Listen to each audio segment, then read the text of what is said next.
What is it like living this life, this Messianic or Hebrew roots, whatever? It's like nothing I've ever experienced before. I started, I don't know, it's like your whole life is completely flipped upside down. Completely flipped upside down.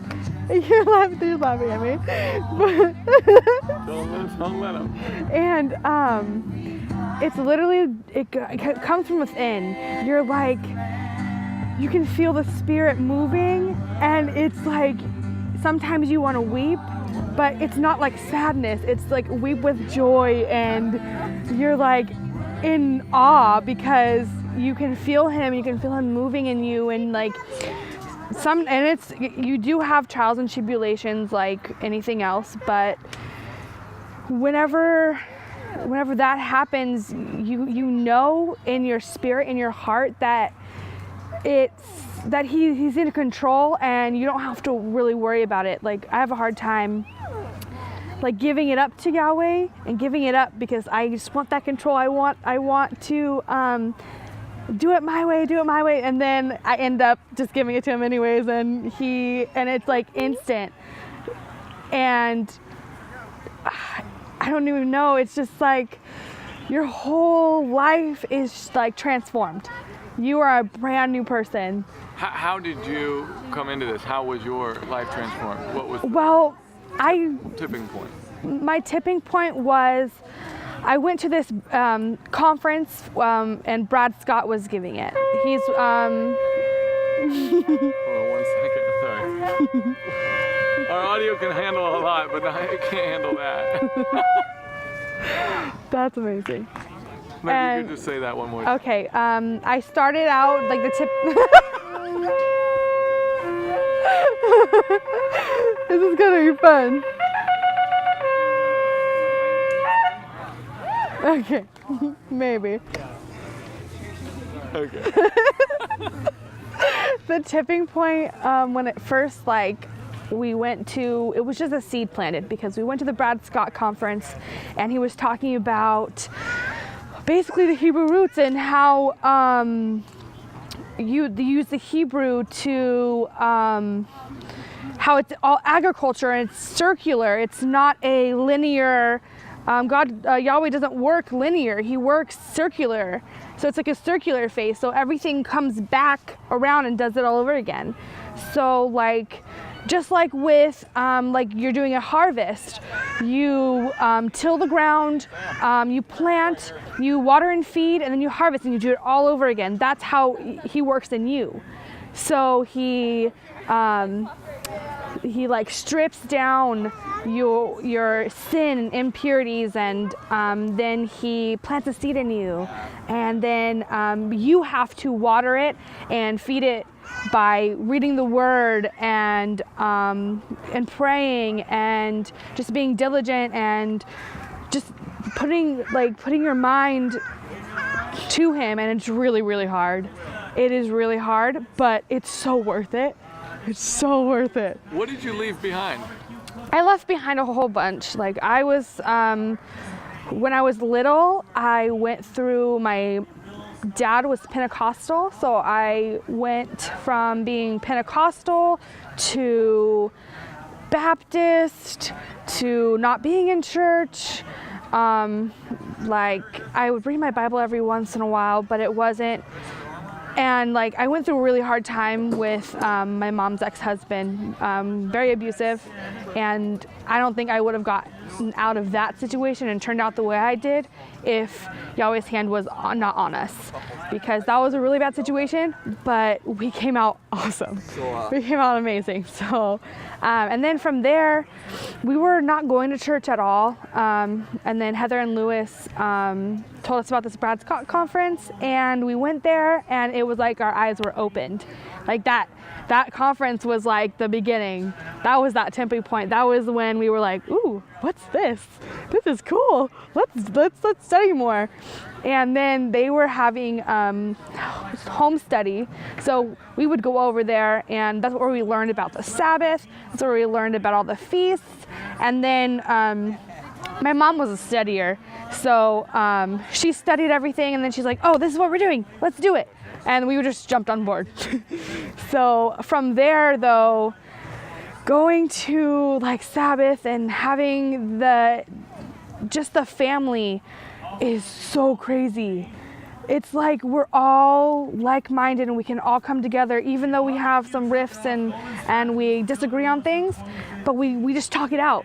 We just talk it out. It's so cool. And for me, it was like I never really had that stable like walk. It was always like, oh, here, you're supposed to be doing this. Oh, you're supposed to be doing this. If you're not going to do this, you're going to hell. It was like physical things, like if I was wearing pants or if I cut my hair or if I wore makeup or anything, like that was the Pentecostal faith that I grew up in. And then we got out of that and then into like the Baptist. And for me, when I walked into the Baptist churches and any other church, it was like I could not feel the Holy Spirit. I couldn't feel it at all. It was like I could sense. I didn't know that at the time. Now I know that I couldn't feel the Holy Spirit, but at that point I didn't know. I just felt weird and it just didn't feel right. The people there weren't very nice. It was like cliquey, and in the youth group it was like cliquey and like I didn't like that. I don't like confrontation. So it was very, very like weird, and I did not feel, and I think from walking this walk that I'm walking now, I can discern the Holy Spirit in people and their desire to just love Yahweh and love people, because I love people. I love to love people. Like, I love it. It's like, when I see like their smile, like, cause I can sense it, cause I can tell if someone is like really like, oh, I love you, or how was your day? Like I can tell like they don't really mean it. Like I'm like, she's the best. And it's really cool. And I didn't know that I didn't know that's what that was, because at school and stuff I could sense like people's moods and how they were gonna kind of react or something. It was like, but then I don't know how to explain it. It was like I was so attuned to what they were feeling and so I would go around it and be like, okay, well, here, let me calm you down. I was able to calm people down and stuff like that. It was like, that's a good skill. I didn't realize that's what I was doing until I was like in this walk, and oh gosh, like I don't know, it's so amazing, and like you get this joy, this like everlasting joy that doesn't go away. It may like stifle a little bit, but once you start reading the Word and you, I know there are some things like the tsitsi and the feast days and everything, and the moon and like the calendar, that I know one of us is right, but I think that Yahweh sees our hearts, and as long as we are walking His walk and we're being obedient, I think He's gonna tell us in the end, hey, this was wrong, you were right, and now we're gonna do it that way. So, and I think you're right. Now, have you ever felt that clicky thing that you felt in church here in the Hebrew? Oh my gosh. Okay, so I'll tell you a story. We found a church. So we were doing the fellowship at Heather and Lewis's home, and she found a church, and it was called New Beginnings, and it's in Bakersfield. And they were doing the Sabbath. They were doing church on Sabbath, and we were like, awesome, because we wanted a church, we wanted a fellowship, but we wanted like more people.